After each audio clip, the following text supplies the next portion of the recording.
ॐ अज्ञानतिमिरन्धस्य ज्ञानाञ्जनशलाकया चक्षुरुन्मिलितं येन तस्मै श्रीगुरवे नमः।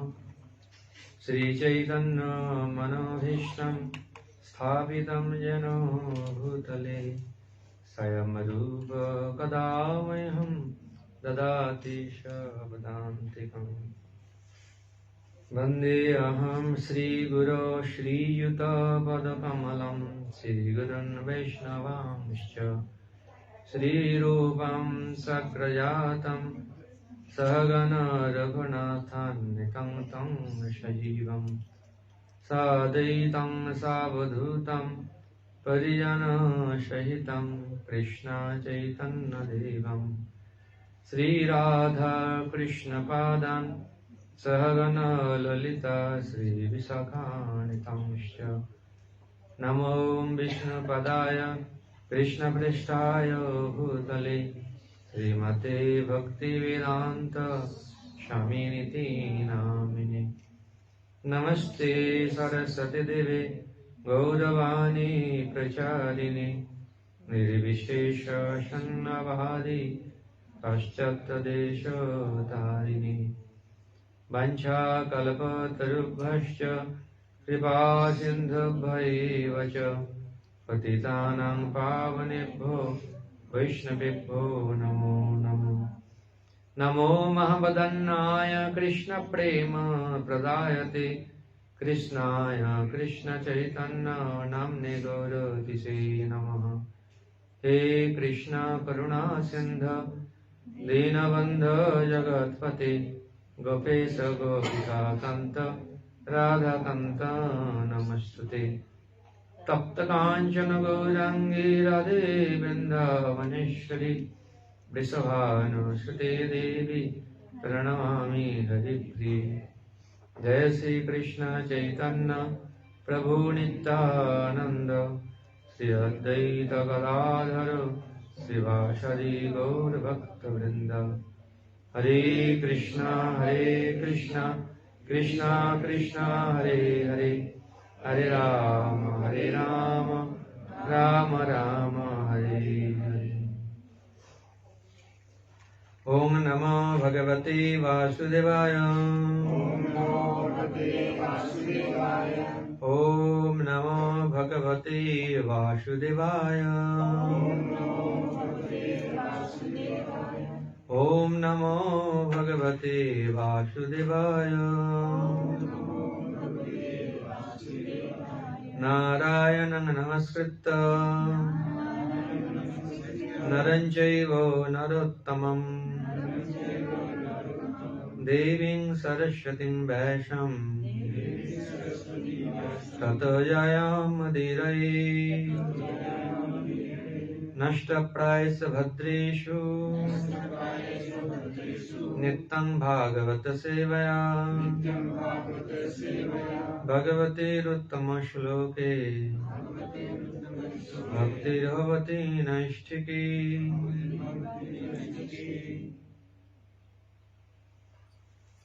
हरे कृष्णा। आप सभी को मेरा हार्दिक अभिनंदन है। हरे कृष्णा। तो आज मैं भागवत का एक दो श्लोक का चर्चा करूंगा। श्रीमद् भागवत जैसे भगवान नित्य है उसी प्रकार भागवत भी नित्य है, और भगवान का जैसे आविर्भाव होता है तिरोभाव होता है उसी प्रकार भागवत समय के अनुसार कभी आविर्भूत होता है, कभी तिरोभाव तिरोधान लीला करते हैं। कि स्वयं भगवान शब्द के रूप से इस दुनिया में आए हैं। कृष्णे सधामपगते धर्म ज्ञानादिविशः कलौ नष्ट दिशामेश पुराण अर्क अधुनावधित। कृष्णे सधामपगते धर्म ज्ञानादिविशः, ज्ञान आदि धर्म लेकर भगवान श्री कृष्ण ने इस धराधाम के गोकुल, वृंदावन, मथुरा, द्वारका लीला करके गोलोक वृंदावन में चले गए। तो भगवान के जाने पर फिर अज्ञान अंधकार छा गया। इसलिए भगवान ने स्वयं शब्द अवतार लेकर इस धरती पर अवतरित हुए। कलौ नष्ट दिशा में कलियुग के प्रभाव से इस जगत का, जीव का, मनुष्य का नष्ट दृशा, वो देखने लायक नहीं है। माने क्या अच्छा है क्या बुरा है वो उनको समझ में नहीं आ रहा है। इसलिए पुराना अर्क अधुना उदित, अर्क मतलब सूर्योदय। जैसे जब सूरज पूर्व दिशा में उदित होता है तब अंधेरा चला जाता है और लोग सब अच्छा काम में लग जाते हैं। उसी प्रकार इस भागवत पुराण ये सूर्य की तरह जब उदित हुआ है तब क्या सही है क्या सही नहीं है, क्या धर्म है क्या धर्म नहीं है, वो भागवत में वर्णन किया है। इसलिए भागवत का जो दूसरा श्लोक कहते हैं, धर्म प्रज्जित कैतव निर्मत्सर सता। धर्म प्रज्जित कैतव, जो कैतव धर्म होता है मतलब छल, धर्म के नाम पर सब कपटी हो गए, कपट व्यवहार कर रहे हैं, उसके कहे जो छल। धर्म प्रज्जित कैतव, जैसे लोग ज्यादा से ज्यादा धर्म नहीं करते हैं, धर्म मानते ही नहीं, और धर्म क्या है वो जानता ही नहीं, मानना तो छोड़ दीजिए। और जो कुछ धर्म मानता है परंतु करता नहीं, और जो एकदम सही ढंग से धर्म करते हैं उनका जीवन तो अलग होता है। धर्म का मतलब भगवान का सेवा करना, आत्मेंद्रिय तृप्ति के लिए धर्म करना वो सही नहीं है। परंतु ज्यादा से ज्यादा लोग कुछ पाने के लिए कुछ करते हैं। पाने के लिए मतलब इस भौतिक सुविधा पाने के लिए करते हैं, क्योंकि उनका चेतना भौतिकवादी है, भौतिकता के भरपूर है, ठीक है, अध्यात्म चेतना। इसलिए भगवद गीता में भगवान श्री कृष्ण ने बताया, पहला ये जानना चाहे मैं कौन हूं। और ब्रह्म सूत्र, वेदांत सूत्र में पहला जो श्लोक आता है वह है अथात ब्रह्म जिज्ञासा। अथ ब्रह्म जिज्ञासा। बहुत जन्म आहार निद्रा भाई मैथुन के बिताया, अभी तुमको जानना है तुम कौन हो, जानना चाहिए, वो ब्रह्म जिज्ञासा, मैं कौन हूं और मैं क्यों यहां आया हूं, इस संसार का क्या हाल है, इस संसार से हमारा क्या रिश्ता है, भगवान कौन है, भगवान के साथ हमारे क्या रिश्ता है, और इस संसार से और परे कोई संसार है, इस सब शास्त्र में वर्णन हुआ है। जो जानना चाहते हैं वो है पहला जो मैं कौन हूं। और हम नहीं चाहते दुख, फिर भी दुख आ जाते हैं, क्योंकि संसार दुखालयम और अशाश्वतम। तो कोई लोग इसलिए धर्म करते हैं, धर्म मतलब पुण्य कर्म करते हैं, यज्ञ दान व्रत तपस्या कुछ करते हैं भौतिक सुविधा पाने के लिए, यहाँ और अगला जन्म में भी, जैसे स्वर्ग वास, और वहां पे बहुत सुविधा लाभ। तो एक वास्तव में धर्म का उद्देश्य नहीं है। कामेंद्रिय न प्रीति, कामना वासना लाभ करने के लिए धर्म नहीं है। धर्मस्य तत्तम, धर्म के उद्देश्य तत्व जिज्ञासा, अर्थात मैं कौन हूं, भगवान है, भगवान कौन है। आज दुनिया में तो बहुत बड़ा समस्या होता है, हो रहा है, भगवान कौन है।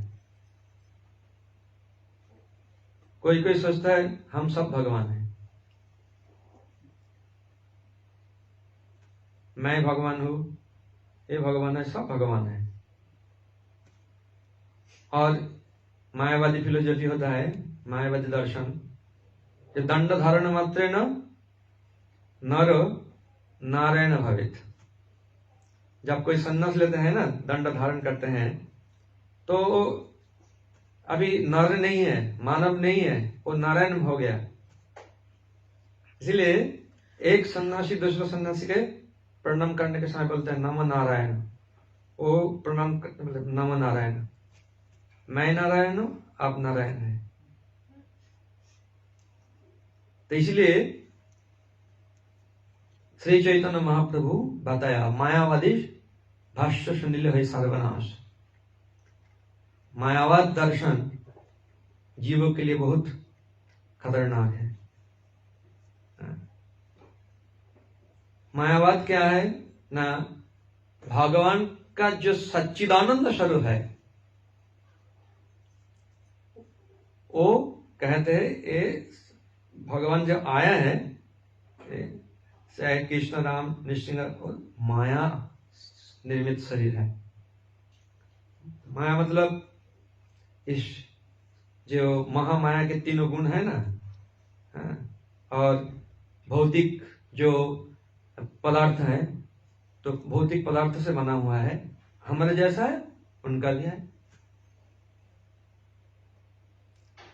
हम थोड़ा क्षमता वाले हैं, वो ज्यादा है, ऐसा सोचते हैं।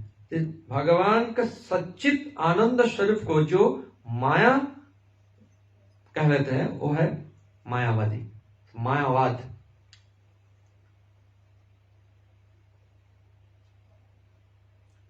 ब्रह्मा शिव नारद कुमार कपिल मनु प्रहलाद जनक भीष्म बलि व्यासकी यमराज, सब महान महान सब आचार्य ने कहा है। जैसे भगवत ब्रह्म संहिता में ब्रह्मा जी कहा है, ईश्वर परम कृष्ण। परम ईश्वर कौन है? कृष्ण।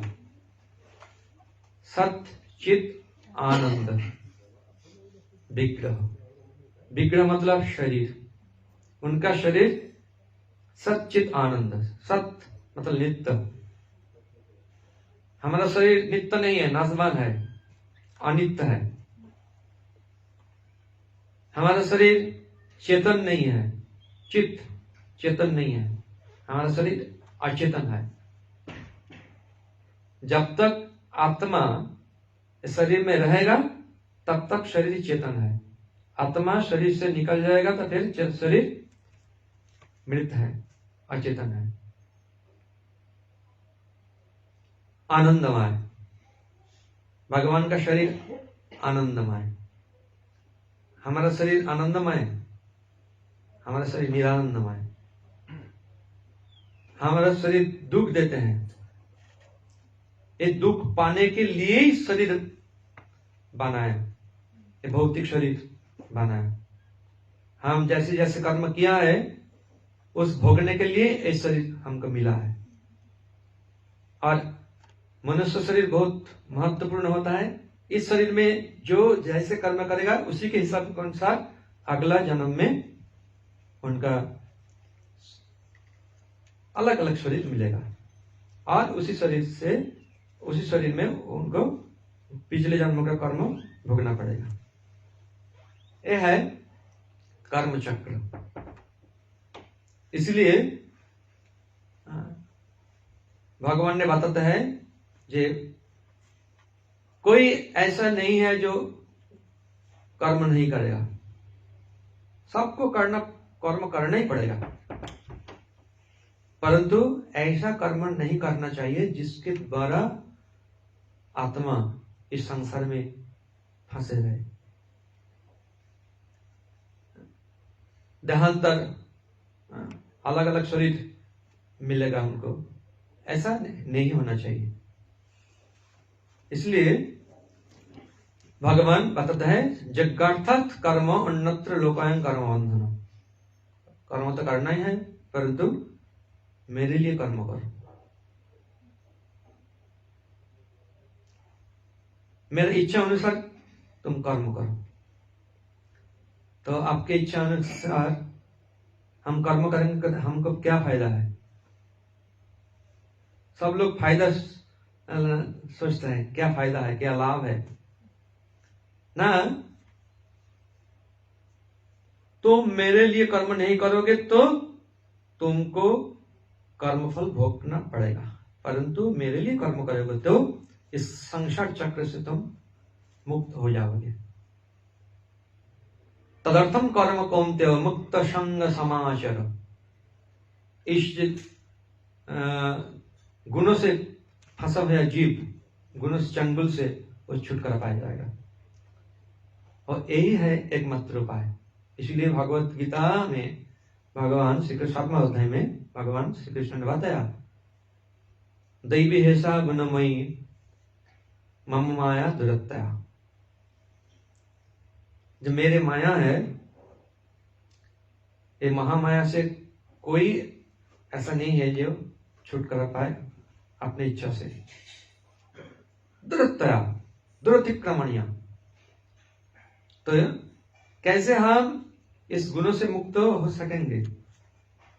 तो भगवान ने बहुत सुंदर व्यवस्था दी। मुक्त होने से कारण बताया, माम एव ज प्रपद्यन्ते मायामेतां तरन्ति। माम एव मतलब निश्चित रूप से, एकमात्र उपाय मेरा शरण ग्रहण करना। जब कोई मेरा शरण ग्रहण करेगा और मैं माया को उस जीव की मुक्ति दिलाने के जब आदेश देता हूं तब वो मुक्त हो जाएगा। माम एव ज प्रपद्यन्ते मायाम एतां तरन्ति। एतां मायाम तरन्ति। जो ये माया जो द्रुतिक्रमणीय है, फिर भी वो जब मेरा शरण लेगा तब वो माया से मुक्त हो जाएगा। यही है उपाय। इसलिए भगवत गीता में भगवान श्री कृष्ण जो अंतिम शिक्षा दी है वो है सर्वधर्मां परित्यज्य मामेकं शरणं व्रज अहं तं सर्व पापेभ्यो मोक्षयिष्यामि मा शुचि। जो हम सोचते हैं ये करना है, वो करना है, से करना है, यही मेरा ड्यूटी है। कोई कोई सोचता है धर्म मतलब ड्यूटी, माय ड्यूटी धर्म, परंतु धर्म ऐसा नहीं। ड्यूटी बदलता है काल के हिसाब से और व्यवस्थापक से हिसाब से, परंतु धर्म ऐसा नहीं। आत्मा का धर्म से जो आत्मा जो शरीर में जाएगा, फिर दो वो काम उनको करना ही पड़ेगा। वो है सेवा और प्रेम। प्रभुपाद उदाहरण दिया है, जैसे शेर, तो वो उनका बच्चा है, दूसरों के लिए बहुत खतरनाक है, परंतु वो बच्चा को संभालते हैं, बहुत प्यार देते हैं। तो इस सेवा जीव का धर्म है, क्योंकि जीव सच्चिदानंदमय, जीव चाहते हैं आनंद, परंतु इस दुनिया में कर्म चक्र फंसा हुआ है, इसलिए उनको दुख की दुख मिल रहा है, आनंद नहीं है यहाँ पर। चाहे वो जहां पे जाए आप, इस भूलोक, स्वर्गलोक, जनलोक, महलोक, तपलोक, सत्यलोक, अवतल, वितल, सुतल, तलातल, महातल, रसातल, पातल, सब में दुख ही दुख है, समस्या है। देवता लोग भी सुखी नहीं है, वहां जाने भी समस्या है।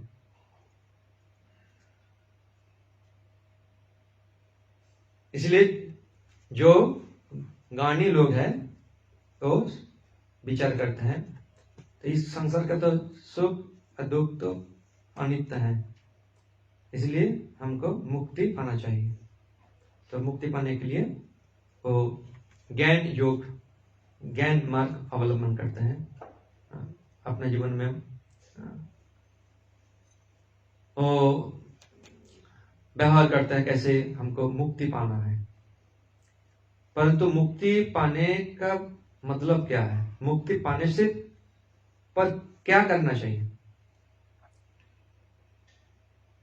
हम मुक्ति पा लिया, उसके बाद क्या करना है, क्योंकि जीव जहां पे जाए कर्मों के बिना नहीं रह सकता, चाहे स्वर्गलोक हो, सत्यलोक हो, चाहे ब्रह्म ज्योति हो।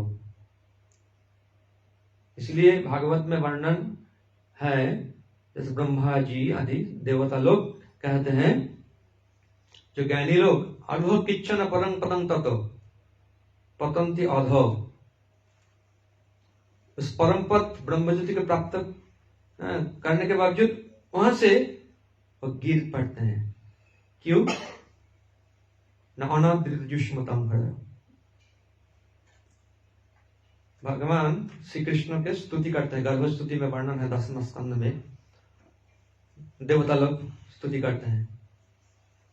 जो मुक्ति अभिमानी होता है वो बहुत कृत्य साधन करने के पश्चात जब मुक्त पा लिया, फिर भी वहां से उनको इस संसार में गिरना पड़ता है, क्योंकि भगवान के चरण कमल को अनादर करते हैं। इसलिए ये बहुत महत्वपूर्ण बात है। ये तो कोई कोई जानता है मैं आत्मा हूं, आसान है, परंतु भगवान कौन है और बहुत कठिन होता है, और कोई कोई इसे मोह प्राप्त हो जाता है। पर शास्त्र के अनुसार हमको चलना चाहिए। इसलिए वेदांत सारम है श्रीमद् भागवत विश्वते, तो वेदांत का सार है श्रीमद् भागवत। वेद बहुत बड़ा है, ऐसा यहाँ पे कोई नहीं है। यहाँ पे क्या, इस संसार में कोई नहीं है जो एक चारों वेद पढ़ा है, और पढ़ने के बावजूद तो सिद्धांत तो क्या है वो समझ नहीं पा रहे हैं। तो भगवत गीता एकदम निष्कर्ष है, उपनिषद का निष्कर्ष है। वो है 15 अध्याय में 15 नंबर श्लोक, सर्वस्व चाहम हृदय सन्निविष्ट, मैं हृदय में हूं, सबके हृदय में, मनुष्य, पशु, मछली, जो जीव है, जीव के हृदय में हूं।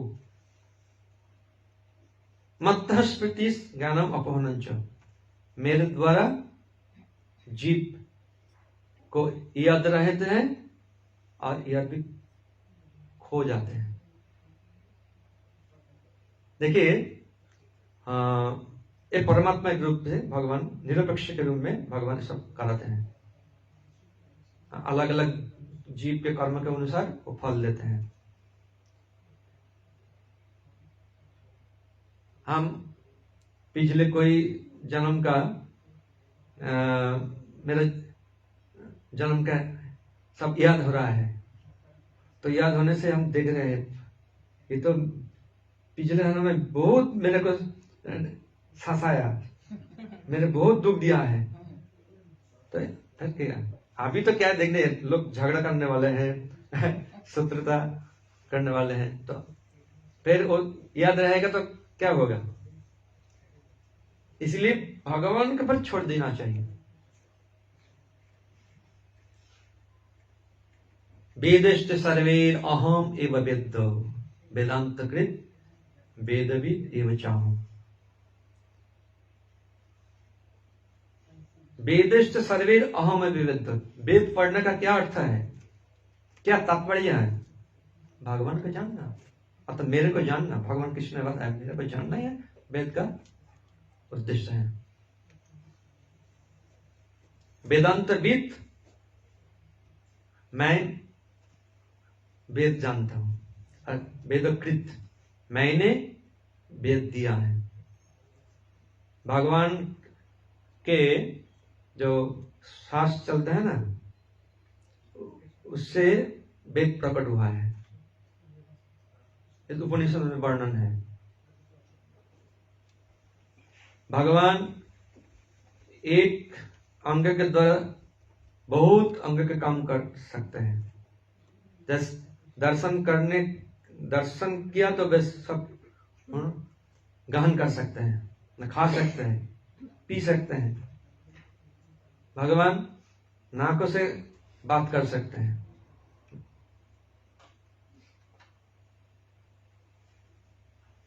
तो अंगान यश सकल इंद्रिय वृत्तिमंती, एक अंग के द्वारा दूसरा अंग का काज कर सकते हैं, काम कर सकते हैं।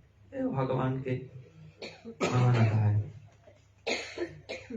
तो भगवान के जो सच्चिदानंद स्वरूप को जो माया मानते हैं और भौतिक मानते हैं, वो है मायावादी। और उस व्यक्ति के साथ कभी रिश्ता निभाना नहीं चाहिए, इस बातचीत नहीं करना चाहिए। तो जितना आपका भक्ति रहेगा, भगवान के प्रति श्रद्धा है, वो भी चला जाएगा। इसीलिए महाप्रभु ने बताया असत संग त्याग वैष्णव आचार। जब भगवान का भक्त होना चाहते हैं, उनका पहला जो काम है वो असत संग त्याग करना। जो असत मतलब जो भगवान को मानते नहीं, भगवान एक भौतिक जीवन ही जीवन है ऐसा मानते हैं। और सारे अलग अलग अभक्त होता है, जैसे नास्तिक होता है, मायावादी और धर्मध्वजी। धर्म के नाम पर कोई अलग कुछ कर रहे हैं। धर्म का उद्देश्य है भगवान का सेवा करना। ये भागवत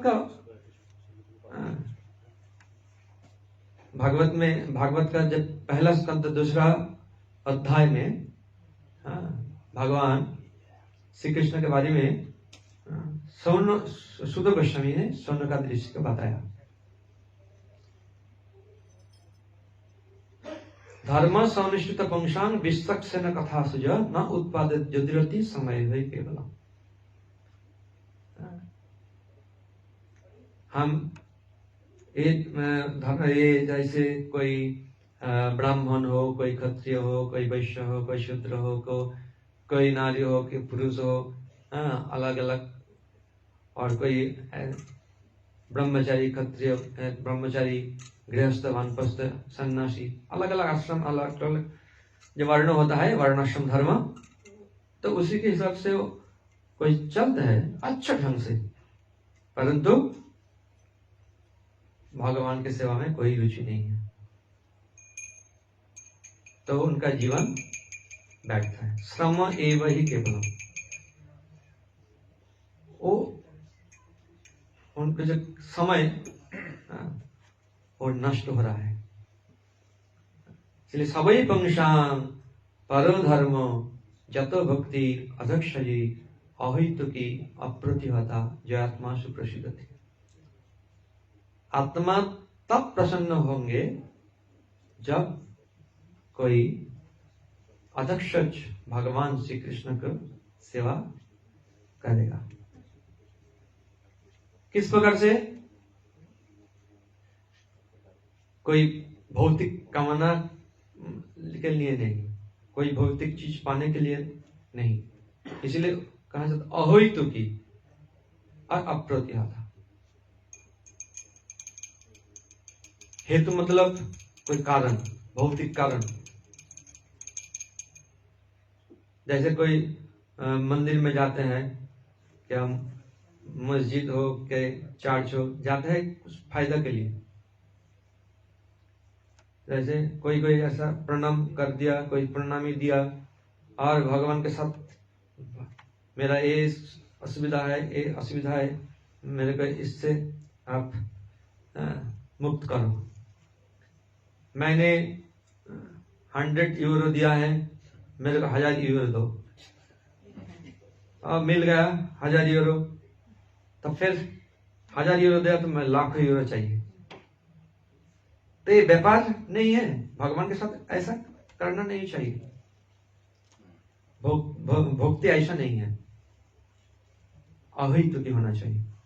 तब आत्मा को सुख मिलेगा, आनंद मिलेगा। कोई कोई देखते हैं मंदिर में आते हैं, कुछ दिन आते हैं फिर चला जाता है। क्यों?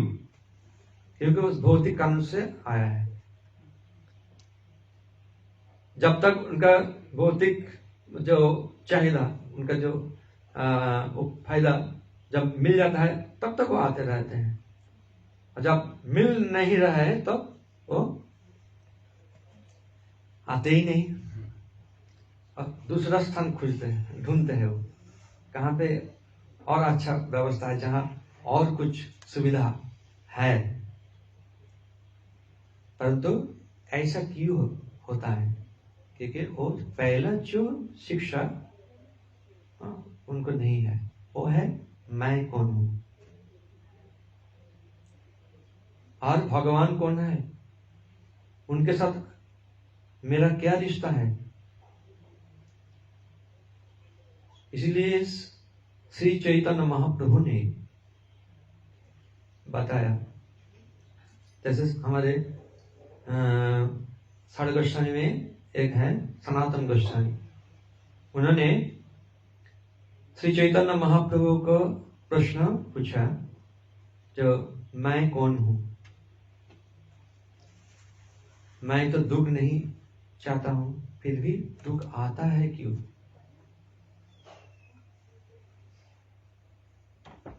और इससे हम कैसे छुटकारा पाएंगे?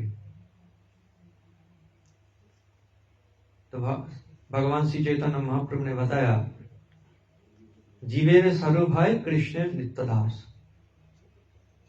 जीव आत्मा का जो स्वरूप होता है, तब उनका जो स्व मतलब अपना रूप होता है, वह है कृष्ण का नित्य दासत्व करना, नित्य सेवा करना। क्यों?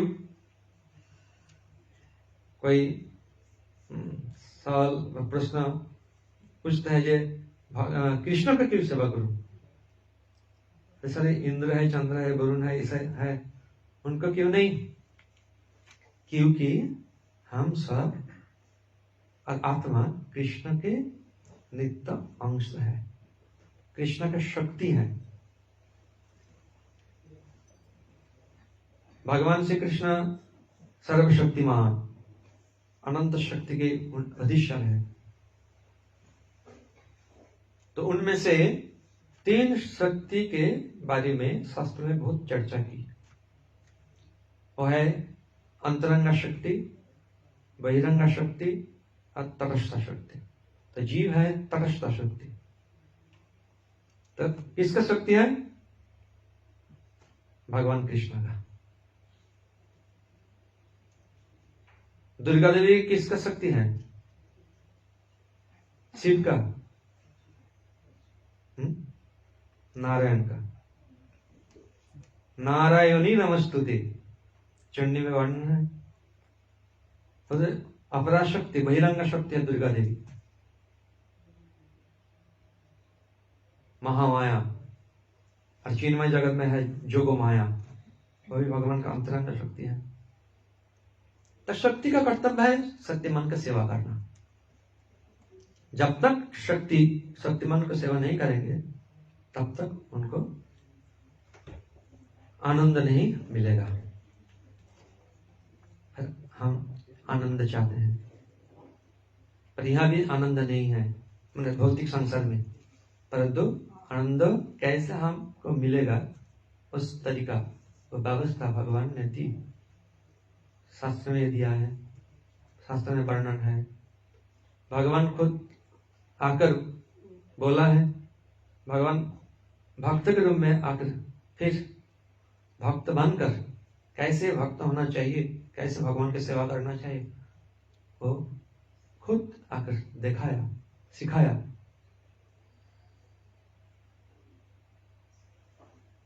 तो जब तक अहोई के नहीं होगा, कोई कारण रहेगा भगवान की सेवा करने में, तब कोई किसी को आनंद नहीं मिलेगा। जय आत्मा सुप्रसिद्धति, सुप्रसिद्ध मतलब सुप्रसन्न होते हैं आत्मा, जब भगवान का कोई अहोइत्व की अप्रतिहता सेवा करते हैं। अप्रतिहता मतलब निरंतर, ऐसा नहीं आज मंगलवार, आज शनिवार, आज गुरुवार हम सेवा करेंगे, सुबह सेवा करूंगा बस, बाद सारा दिन और कुछ नहीं, ऐसा नहीं। हर समय हर परिस्थिति में भगवान को सेवा करना चाहिए, परंतु ये बहुत मुश्किल है, इसलिए साधना करना चाहिए, अभ्यास करना चाहिए। और कैसे हम किस प्रकार हम साधना करें, और शास्त्र में तो बहुत सारे वर्णन है, परंतु इस कलियुग के क्या हमको करना चाहिए, स्वयं भगवान श्री कृष्ण ने राधा भाव लेकर श्री चैतन्य महाप्रभु के रूप में आए और सिखाए।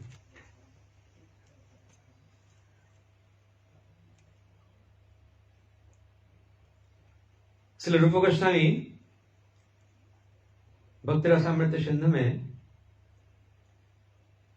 ऐसे साधनांग भक्ति मतलब साधन कैसा कैसा करना चाहिए, तो 64 साधन अंग बताया।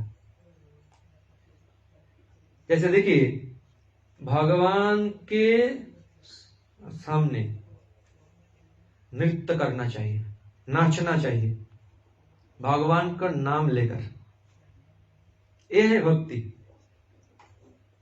भगवान के पास जाकर स्तुति करना चाहिए, प्रणाम करना चाहिए, स्मरण करना चाहिए, कीर्तन करना चाहिए, श्रवण करना चाहिए, भगवान के मंदिर को परिक्रमा करना, तुलसी परिक्रमा करना, धाम परिक्रमा करना, ऐसे अलग अलग भक्ति का अंग होता है। उनमें से 5 बहुत महत्वपूर्ण होता है। पहला है साधु संग। साधु संग, साधु कौन है? साधु संग मतलब जानना चाहिए साधु कौन है। तो जो साधु वो है जो भगवान को मैंने भगवान के रूप में शरण लिया है, जो कृष्ण नाम करते हैं, भगवान का नाम करते हैं, हरे नाम हरे नाम हरे नाम ही केवलम, कलो नाचते वो गति नाम था। जो हरि को मानते हैं, उनका सेवा करते हैं, उनका भजन करते हैं, उनका नाम श्रवण कीर्तन स्मरण करते हैं, वो है साधु। साधु है साध्वी, तो साधु। तो साधु संग, तो उस साधु के संग में रहना चाहिए।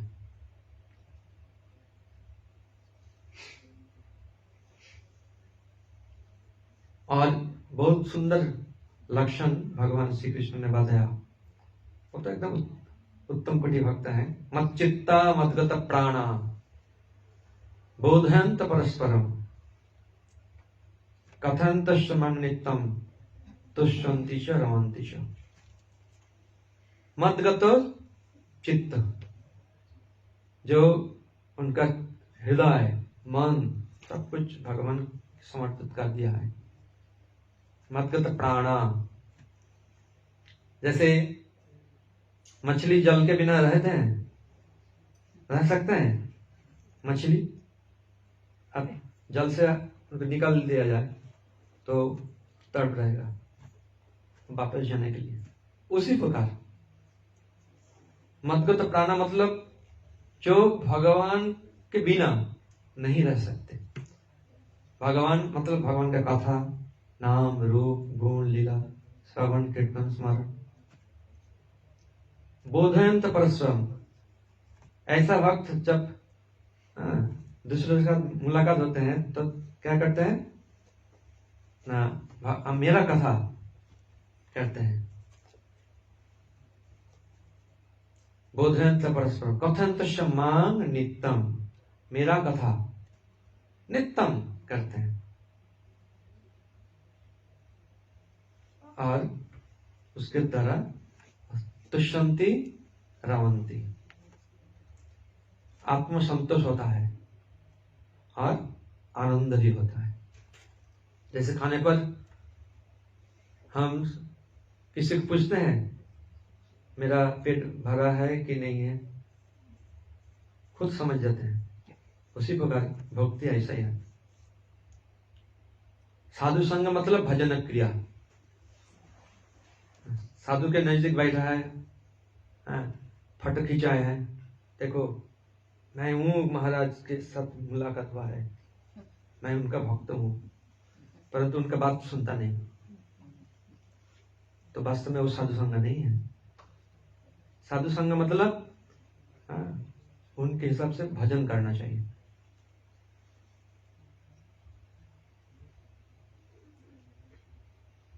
इसलिए साधु संग नाम कीर्तन, साधु संग में क्या होता है? भगवान का नाम कीर्तन होता है।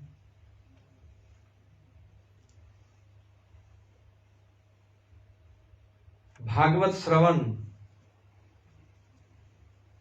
भागवत श्रवण करना। भागवत दो प्रकार होता है, ग्रंथ भागवत और व्यक्ति भागवत। जैसे भागवत में देखिए परीक्षित महाराज, भीष्म देव, कुंती देवी, उनका बहुत स्तुति है। कुंती देवी स्तुति है, भीष्म स्तुति है, युधिष्ठिर महाराज, पंच पांडव, उद्धव, ऐसे द्वारकावासी बहुत, जैसे प्रहलाद महाराज, ध्रुव महाराज, अम्बरीश महाराज, पृथु महाराज, ऐसे सारे महाभागवत की जीवनी भागवत में है। तो सब महान महान भक्त भगवान को जब दर्शन किया है, उन्होंने भगवान के पास क्या चाहा, क्या प्रार्थना किया है? तो मेरे को ऐसा वैभव दीजिए, मेरे को दुनिया का राजा बना दीजिए, ब्रह्मा बना दीजिए, इंद्र बना दीजिए। नहीं, आपके आप जिस शरीर में, मेरा कर्म के हिसाब से अनुसार, मेरा जहां जिस शरीर में मैं रहूं, आपके भक्त संगे आपका गुणगान श्रवण कीर्तन स्मरण करूं, यही एकमात्र आपका चरण में विनती हूं और प्रार्थना है। तो जीवन में हर एक परिस्थिति आई, परंतु भगवान का स्मरण तो कर सकते हैं हम। इसलिए जैसे देखिए आप चल रहे हैं, ऐसा परिस्थिति आएगा श्रवण करने के सुयोग नहीं है, और कीर्तन तो नहीं है, तो कोई जैसे ट्रैवलिंग कर रहा है, कोई अलग स्थान में जा रहा है, कीर्तन कर ऐसा कर देते हैं, पर स्मरण हम कर सकते हैं। इसलिए श्री चैतन्य महाप्रभु ने बताया, नाम नामकारी बहुधा निज सर्वशक्ति तत्तार्पिता नियमित स्मरणेन काल। हे भगवान, आपका बहु नाम है, कृष्ण, गोविंद, मुकुंद, यादव, माधव, हरि, ऐसे बहुत सारे नाम है, राम, नृसिंह, बराह, बहुत सारे नाम है आपका। और इस नाम में आप समस्त शक्ति अर्पित कर दिया है। और नाम स्मरण में कोई समय ही नहीं है। नियमित स्मरण न कालो, न कालो। पूजा करने में और अलग अलग जो अंग होता है वो कोई समय होता है, परंतु भगवान के स्मरण में कोई समय नहीं। नियमित स्मरण नहीं न काल, एतादृश तब कृपा, ऐसा तुम्हारा कृपा है, हम पर ऐसा कृपा आप बनाया है, परंतु दुर्दैवम ईदृशम यहाँ जो अनुराग, इस नाम में मेरा कोई अनुराग नहीं है, ये मेरा दुर्भाग्य है। तो जीव अपना भाग्य खुद करते हैं। इसलिए भगवान किसी को दुख नहीं देता, भगवान किसी को सुख नहीं देता। भगवान के पास जो है सो अनमोल है, वो है आनंद, और हम सब आनंद चाहते हैं। जात्माशु प्रसिद्धति, जब कोई जीव भगवान की सेवा करेगा तब आत्मा प्रसन्न होगा। श्रीमद् भागवत के पहले स्कंद में अब देखिए व्यास देव जी का जीवनी आप पढ़े हैं। व्यासदेव जी बहुत कुछ दिया है संसार जीव के लिए, जैसे वेद को विभाजित किया है। व्यास मतलब विभाजन करना, और वेदों में अलग अलग शाखा होता है, अलग अलग शिष्टों में बांट दिया। उनको बोले तुम अलग अलग जो धारा है उन दूसरों को सिखाओ, तो चारों वेद का अलग अलग शिष्य को दिया है। फिर उपनिषद और महाभारत, जय श्री राधा सुंदर जी की जय, पंचतत्व की जय, गुरु परंपरा की जय, पाद की जय, गौ ब्रह्मानंद।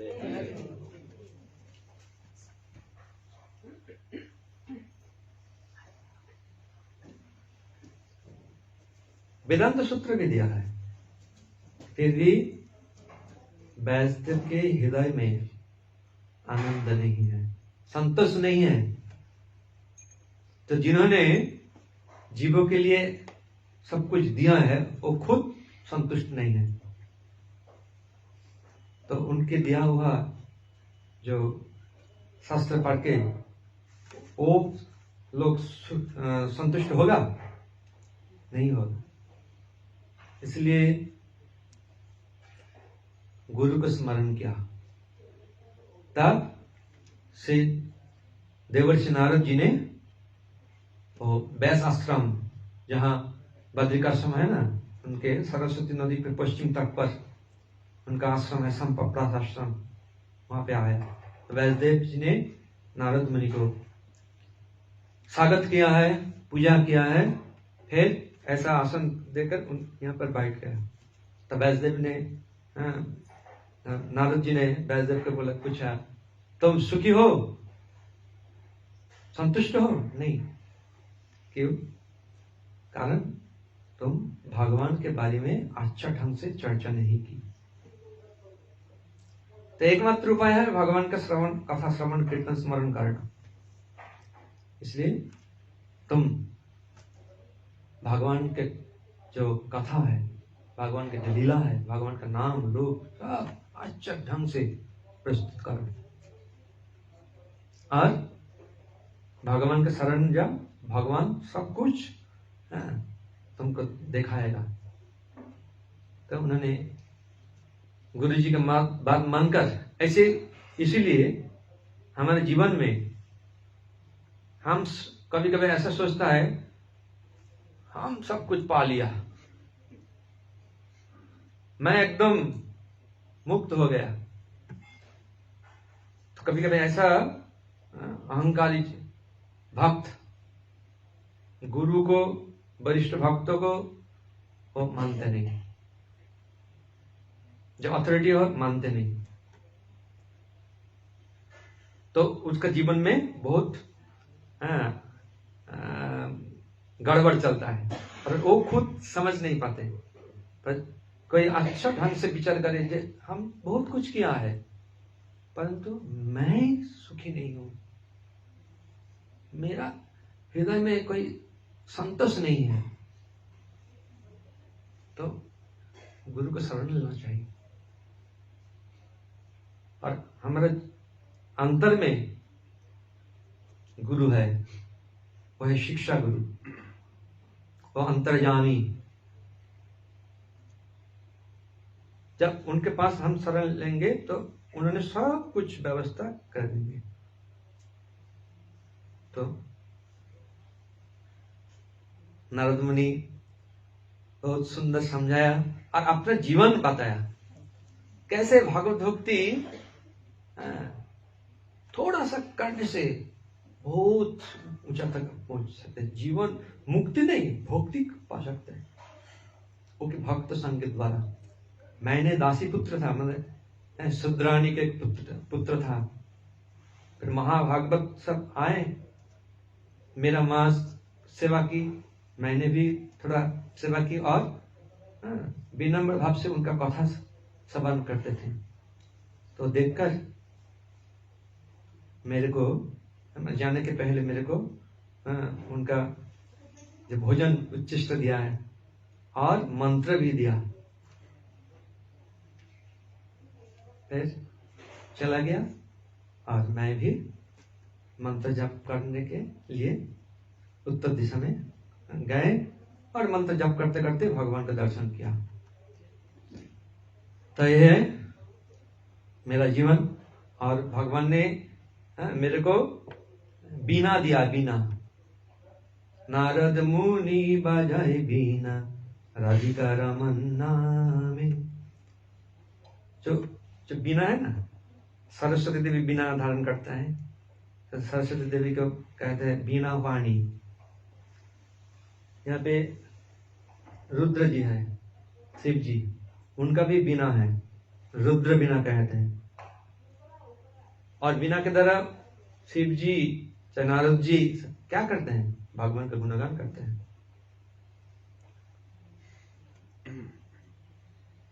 पार्वती देवी ने, पद्म पुराण में वर्णन है, पार्वती देवी ने पूछी, हे महादेव, बहुत सारे आराधना व्यवस्था है, सबसे बड़ा आराधना क्या है? तो महादेव ने बोले, आराधना सर्वेशां विष्णु आराधना परम। जितना आराधना है सबसे बड़ा आराधना है विष्णु आराधना, भगवान की आराधना। तस्मात् परतरं देवी तदीयानां समर्चनम। उसका बड़ा आराधना है, वो है उनका भक्त का आराधना।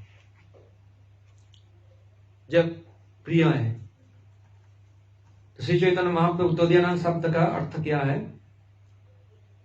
वो है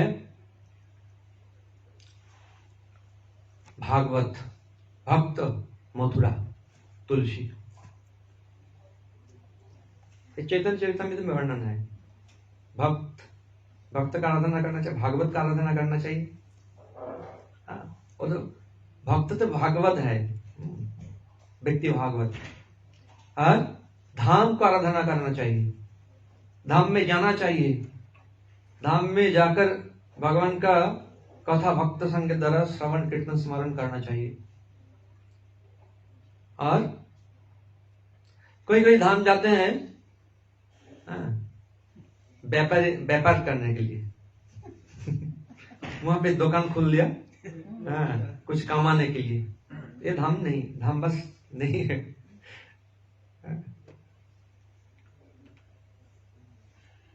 धाम बस मतलब भगवान कथा श्रवण कीर्तन करना। और एक सुंदर महत्वपूर्ण बात बताया हमारे श्री जीव गोस्वामी ने, आप यहां रह कर भी धाम वास कर सकते हैं। धाम को स्मरण करना चाहिए, धाम में जय ध्वनि देना चाहिए। जैसे ब्रजोहि वृंदावन धाम की, मायापुर नवद्वीप धाम की, श्रीक्षेत्रपुरी धाम की, और याद करना चाहिए। जहां जहां आप घूमे हैं उनको याद करना चाहिए। वो है श्याम कुंड, वो राधा कुंड, वो गिरि गोवर्धन, वो है वृंदावन, वो है मदन मोहन मंदिर, वो है केसी घाट, वो बंसी घाट, वो है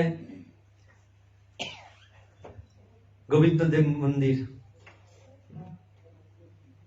वो है गोपीनाथ जी, गोकुलानंद जी, राधारमन जी, सब याद करना चाहिए। वो है मायापुर में कुरुक्षेत्र, मायापुर में अंतरद्वीप, सीमंतद्वीप, गद्रमद्वीप, मध्यद्वीप, पुलद्वीप, ऋतुद्वीप, जन्नद्वीप, मदद्रमद्वीप, ये नवद्वीप का जय धन्य देना चाहिए, तब बस करना चाहिए। तो धाम बस ऐसे होगा। आज भी स्थान है, वह है उच्चटाना, कहते हैं उच्चटाना, मतलब वहां देवगण उच्च स्वर से भगवान का महिमा कीर्तन कर रहे हैं। किसी व्यक्ति को सुनाई देते हैं, जब देवता लोग भगवान के गुणगान, श्री महाप्रभु के गुणगान कर रहे हैं। देवपल्ली है, जहां पे देवता लोग निवास करते हैं, जहां पे भगवान श्री नृसिंहदेव है, जहां मंदाकिनी है, नैमिषारण्य है, गोमती नदी है, पुष्कर तीर्थ है, पंचवेनी है, 5 नदी एक साथ में है। जहां स्नान करने में वहां पे ब्रह्मा हजार यज्ञ किया है। तो धाम को स्मरण करना चाहिए। धामवास, मथुरावास। और तुलसी देवी कृष्ण के प्रेयसी हैं, तुलसी को सेवा करना चाहिए। देखिए, तुलसी बिना भगवान कुछ नहीं ग्रहण करते हैं। इतना भगवान के प्यारे हैं।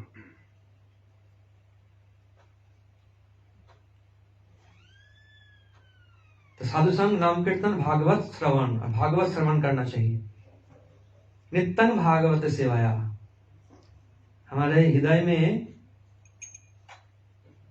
जो कल्मश है वो दूर होगा भागवत श्रवण करने से।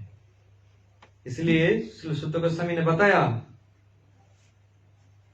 जस्तंग वै श्रूयमानाय कृष्ण परम पुरुषे भक्ति उत्पद्यते पुंसां शोको मोह भयावहा। जस्तंग वै श्रूयमानाय, भागवत श्रवण करने से परम पुरुष कृष्ण के प्रति भक्ति उत्पन्न होगा।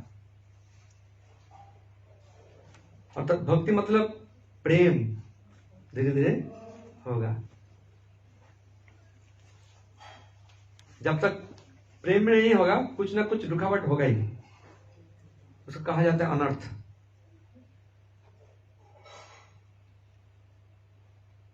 जस्तंग वै श्रूयमानाय कृष्ण परम पुरुषे भक्ति उत्पद्यते पुंसां, जे मनुष्य जीव का भागवत श्रवण करने से ही परमेश्वर भगवान श्री कृष्ण के प्रति भक्ति उत्पन्न होगा। तो भगवान के प्रति प्रेम उत्पन्न होगा। और जैसे कोई ऑफर होता है ना, बाय 1 गेट 1, बाय 2 गेट 1, ऐसे होता है। तो आप जब भगवान की भक्ति करेंगे, भागवत श्रवण करेंगे, तब आपको शोको मोह भय अपहा, आपसे आप शोक मोह और भय चला जाएगा। इसलिए भागवत श्रवण करना बहुत महत्वपूर्ण होता है। नष्ट प्रायेषु अभद्रेषु नित्यं भागवत सेवाया। नित्य भागवत श्रवण करने से हमारे हृदय में जो कलमश है, जो हमको भगवान को सेवा करने, भक्तों को सेवा करने नहीं देते हैं, रुकावट आते हैं, वो धीरे धीरे निकल जाएगा। और स्वयं भगवान वो जो बुरा चीज है, कलमश है, उनको हटाएगा, क्योंकि भगवान अंदर में है, भगवान बाहर में भी है। और हम नहीं जानते हमके मेरे लिए क्या सही है, क्या गलत है, हम नहीं जानते। हम सोचते हैं यही सही है। हाँ। जैसे देखिए, कोई कोई बीमारी लोग, उनको बहुत प्यास लगता है, परंतु डॉक्टर मना कर दिया, वो पानी मांगेगा, जल मांगेगा, परंतु मत दीजिए, पानी पिएगा तो मर जाएगा। तो उनको बहुत प्यास है, बहुत, अरे पानी दीजिए, पानी। नहीं नहीं, अरे तुम शत्रु हो, पानी नहीं दे रहे हो, पानी दान कितना महत्वपूर्ण है, अभी मरने वाला हो पानी। वो जानता नहीं पानी पीने से उनका देहांत होगा। कौन जानता है? डॉक्टर ने बोला। इसलिए जो डॉक्टर है, भव रोग निरामय करने भगवान है, भगवान ने बोला। ऐसा भौतिक चीजों में प्यास नहीं रखना चाहिए। प्यास आएगा फिर भी भक्तों क्या उनको देते नहीं। हमको ये चाहिए वो चाहिए। जैसे छोटा लड़का लड़की ये चाहते हैं, परंतु पिता माता सब कुछ देते हैं? नहीं देते। जानते हैं उनके लिए कौन सही है, कौन अच्छा है, कौन बुरा है, उसके हिसाब अनुसार वो देता है, नहीं देते हैं। और भगवान हमारे परम पिता है, भगवान मंगलमय है।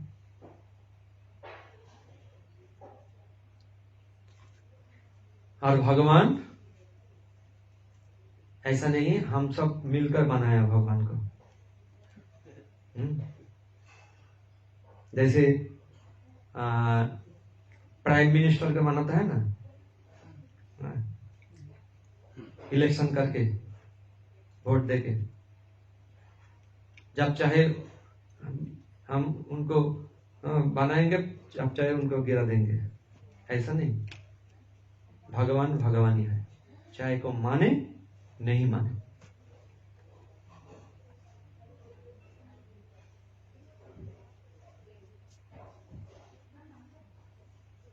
भगवान भगवान ही है। और जीव जीव है, जीव कभी भी भगवान नहीं हो सकते। कभी कभी कुछ अध्यात्मवादी के नाम पर, धर्म के नाम पर सिखाते हैं, तुम ऐसा ऐसा करो तुम भी भगवान मान जाओगे। ये नहीं है। ये सबसे बड़ा माया का फंद प्रभुपाद ने बताया, महामाया दुर्गा देवी का सबसे सूक्ष्म फंद है तुम भगवान हो। वास्तव में जीव भगवान के सेवक है, भगवान की सेवा करने में ही उनका भलाई है। भगवान आनंद स्वरूप है, हम आनंद चाहते हैं। इसलिए प्रभुपाद एक बार वृंदावन के एक मंदिर में जब रहे थे, तब प्रभुपाद हर रोज भागवत ट्रांसलेशन करते थे, उसके पश्चात भागवत श्रवण करते थे, खुद पढ़ते थे, कभी कभी दूसरे बोलते तुम पढ़ो। तो एक बार प्रभुपाद ने एक शिष्य को बोले तुम लीला पुरुषोत्तम श्री कृष्ण ग्रंथ पढ़ो। तो वो भक्त ने श्री प्रभुपाद के पूछा, श्री प्रभुपाद कहाँ से पढ़ूं? बोले तुमको एक रसगुल्ला दिया जाए तो तुम चेक करोगे कहाँ मिठास है? हैं? रसगुल्ला तो रसगुल्ला जहां पे अब टेस्ट लगा वो मिठाई है। उसी प्रकार भगवान आनंद स्वरूप है। अब चाहे पहला स्कंद पर दूसरा तीसरा चौथा लीला प्रसंग जहां पे पढ़ो तो मिठास है, मिठास।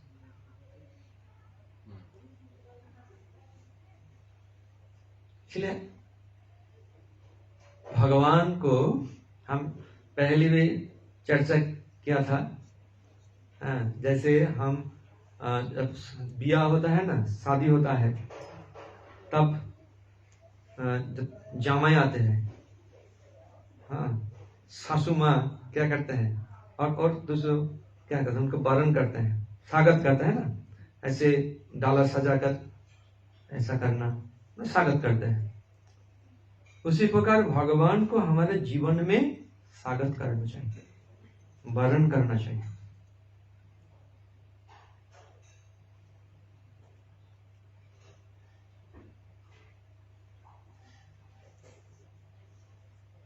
साधु संग, नाम कीर्तन, भागवत श्रवण, मथुरावास, धामवास, धामवास करना चाहिए।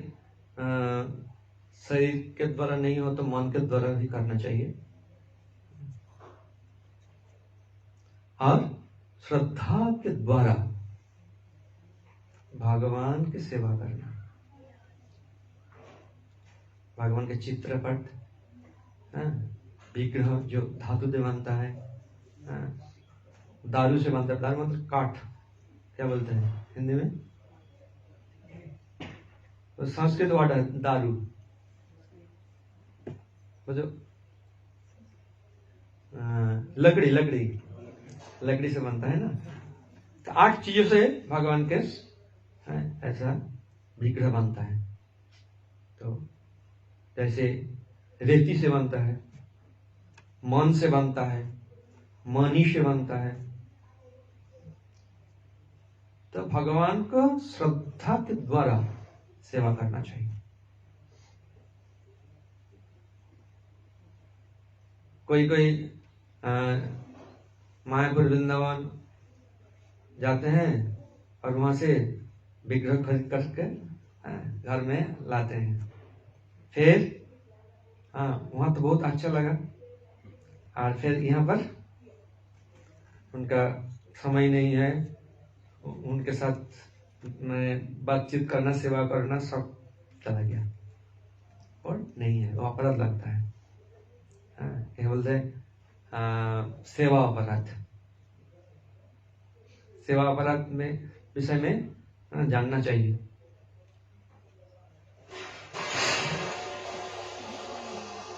उसी प्रकार नाम अपराध होता है, धाम अपराध होता है।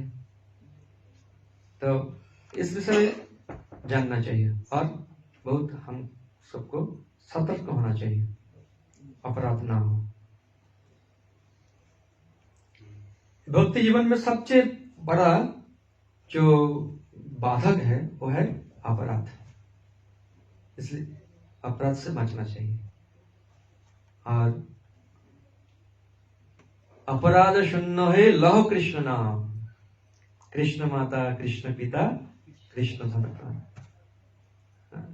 कृष्ण मेरा धन है, कृष्ण मेरा प्राण है, सब कुछ है। इसलिए अपराध ना हो, ऐसे विचार करके सतर्क रहेगा तो भगवान का नाम, रूप, गुण, लीला, धाम, भगवान के जो भक्त के कथा श्रवण कीर्तन स्मरण करना चाहिए। हरे कृष्णा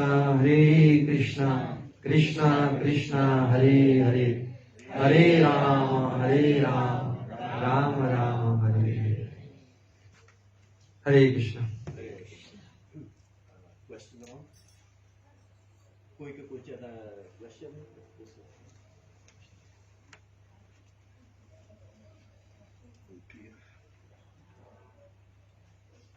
कोई क्वेश्चन नहीं है? अच्छा, मुझे क्वेश्चन है। ले लो जैसे बावन जयंती, बावन जयंती, बावन जयंती, वो पड़ता है क्या द्वादशी तिथि में। वो पड़ता है इतना, लेकिन मान लो वही दिन, मान लो कि वही दिन भी एकादशी के द्वादशी है, द्वादशी 11 बजे ब्रेकफास्ट टूटना है 11 बजे में, और बावन जयंती वो दिन है, वो तो 12 बजे तक जाएगा, उपासना रहेगा। तो कैसे वो करेगा? 11 बजे तोड़ देगा कि 12 बजे तक उपासना रहेगा? श्री सनातन गोस्वामी बाद हरिभक्ति विलास में शास्त्र के सब उद्धृति दिया है। तो जैसे राम नवमी, जन्माष्टमी, वामन द्वादशी, राधाष्टमी, गौर पूर्णिमा, नित्यानंद त्रयोदशी, ऐसे जो व्रत होता है वो जैसे देखिए वामन द्वादशी, तो वामन द्वादशी हम कब पालन करेंगे ना? जो द्वादशी तिथि होता है ना, वो सूर्य उदय के पहले लगना चाहिए। सूर्य उदय के बाद लगेगा तब उस दिन नहीं करना चाहिए, अगला दिन करना चाहिए। उसी प्रकार सप्तमी तिथि सूर्य उदय के पर रहेगा तो उस दिन नहीं करके अगला दिन, चाहे राधाष्टमी हो जन्माष्टमी हो, करना चाहिए। और एकादशी तिथि थोड़ा अलग होता है, वो ब्रह्म मुहूर्त के पहले लगना चाहिए। एकादशी सूर्य उदय के पहले नहीं, ब्रह्म मुहूर्त के पहले, माने 1 घंटा 36 मिनट 1:36 मिनट पहले एकादशी लगेगा, तो तब हम आज एकादशी मनाएंगे, नहीं तो कल। तो वो चाहे द्वादशी थोड़ा रहेगा कि नहीं रहेगा वो बात नहीं है, परंतु विद्या नहीं करना चाहिए। नहीं, एकादशी और द्वादशी, एकादशी जब अगला दिन रहेगा तो उस दिन द्वादशी नहीं पालन करना चाहिए, तो अगला दिन करना चाहिए। और ये है वामन द्वादशी के नियम है, इसने हमको नियम दिया है आचार्य ने, क्योंकि एकादशी हम उसके पिछले दिन हम पालन किया है। तो एकादशी व्रत में एक महत्वपूर्ण यह है पारण करना, व्रत भंग करना, कुछ शस्य ग्रहण करना, नहीं तो वो व्रत टूट जाएगा। ये भागवत के 9 स्कंद में अम्बरीश महाराज के दृष्टांत में हम देखते हैं ना। तो इसलिए एकादशी दिन में हम 12 बजे तक उपवास करते हैं, क्योंकि अगला दिन तो एकादशी व्रत तोड़ना ही है, कुछ तक ग्रहण करना है, इसलिए पिछले दिन मतलब एकादशी के दिन हम करते हैं ब्राह्मण द्वादशी। कभी कभी जैसे बराह द्वादशी आते हैं तब ऐसे ही व्यवस्था है। तो थोड़ा समझ में आया, लेकिन मेरा क्वेश्चन से कि मैं नहीं ठीक से समझा हूँ कि चाहिए जब 11 बजे एकादशी टूटना है, द्वादशी में द्वादशी के दिन तो एकादशी टूटना है, ब्रेकफास्ट टूटना है, वो तो एकादशी के दिन तो नहीं टूटना है, द्वादशी के दिन एकादशी टूटना है, जब 11 बजे टूटना है। और वो दिन लक्ष्मी नारायण के या कुछ भी जैसे पावन देव के उसके उपासना है, वो दिन वो द्वादशी के दिन उपासना है। और द्वादशी के दिन उपासना जो है तो वो 12 बजे तक जाए उपासना करेगा, और यहाँ 11 बजे तो टूटना है, तो कैसे? मेरे बात समझ आ रहे हैं? मेरे बात समझ नहीं आ रहा है ना आपको? कोई हिंदी ट्रांसलेशन कर दीजिए। क्योंकि वामन एकादशी हम व्रत भंग करना है, पारण करना है, इसीलिए वो जो एकादशी दिन में हाफ बेला फास्टिंग हमने किया है, वो व्यवस्था दिए हैं। Want Ekadashi break is belangrijk. Ekadashi में इस बार जो एकादशी हम किया ना, तो हाफ बेला फास्टिंग था। उसका वो एकादशी के जो फास्टिंग किया है हाँ, उसको उसमें जाएंगे। और कोई कुछ क्वेश्चन है? और एक मशीन। ओके। प्रभु आप पितृपक्ष के बारे में कुछ बता सकते हैं? पितृपक्ष में हमको ज्यादा मालूम नहीं है।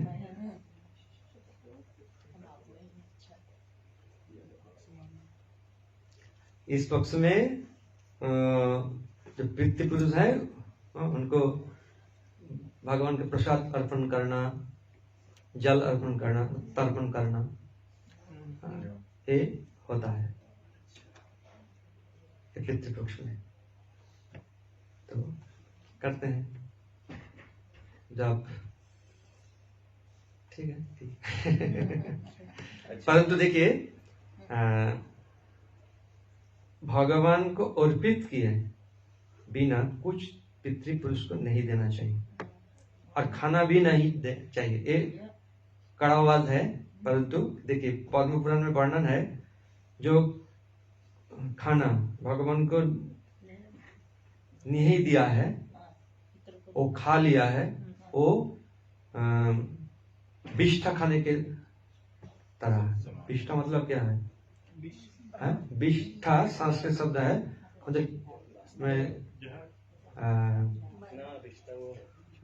विजय गोविंद प्रभु, विष्ठा मतलब क्या है हिंदी में? विष्ठा सुना नहीं? नहीं तो टाकटी जाता है ना, वो वही है क्या? आप जो बोला है काफी हो। और जब पानी भगवान को अर्पित करके बिना कोई पीते हैं तो मूत्र के बराबर होता है। तो देखिए पितृपुरुष का ऐसा वस्तु अर्पण करना चाहिए जो भगवान को दिया नहीं है। पहले भगवान को देना चाहिए प्रसाद। जब पितृपुरुष को हम देंगे तो पितृपुरुष बहुत खुश होंगे। बहुत सारे शास्त्र में वर्णन है पितृपुरुष भगवान के प्रति प्रार्थना करते हैं, हमारे वंश में ऐसा भक्त आए जो हम सबको उद्धार करे, हमको आपका प्रसाद अर्पण करे। एक पुराण में वर्णन है। हरे कृष्ण। अच्छा, धन्यवाद। आप गौराती गाई, गौराती असंख्य धन्यवाद।